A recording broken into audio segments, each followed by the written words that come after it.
¿Te has divorciado y una de las dos partes se ha quedado con la casa? Pues quédate, porque te explicamos de forma rápida y concisa todo lo que debes saber acerca de la pensión compensatoria por uso de vivienda familiar. En un divorcio, alguien tiene que quedarse con la vivienda familiar. Y si hay hijos de por medio, normalmente quien se queda la casa es quien tiene la custodia de los hijos. En este caso, el progenitor no custodio tendría que seguir pagando los gastos de esta casa por ser el propietario o el copropietario, además de los gastos de su nueva vivienda, lo que le produciría un desbarajuste económico importante.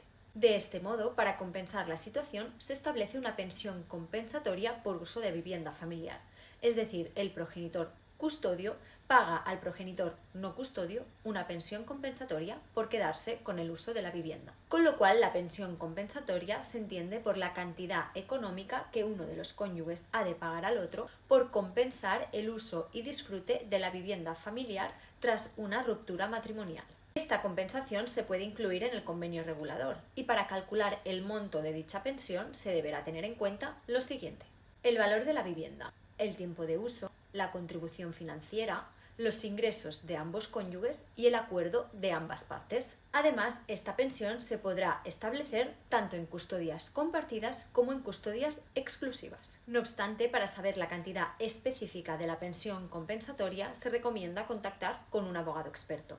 Por otro lado, la cantidad de pensión no siempre tiene que ser la misma, ya que se puede modificar en estas situaciones: si los ingresos de quien paga la pensión disminuyen o de quien la recibe aumentan, o si hay emancipación de los hijos o hay el nacimiento de otros hijos. Además, también se podría dejar de pagar esta pensión por estas circunstancias: si se tiene un nuevo matrimonio o se empieza a convivir con otra persona, si se finaliza el plazo establecido para el uso de la vivienda o si cambian las circunstancias personales o económicas de alguno de los cónyuges. Para pedir la pensión compensatoria o a posteriori hacer cualquier modificación, necesitarás presentar una demanda explicando los motivos por los cuales se solicita la pensión o se pide la modificación. Y para ello, imprescindiblemente, necesitarás la ayuda de un abogado experto.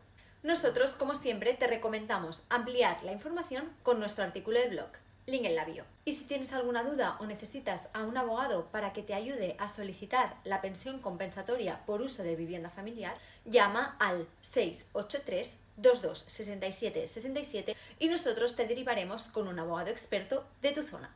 En El Abogado te ayudamos a resolver tus dudas legales. El abogado.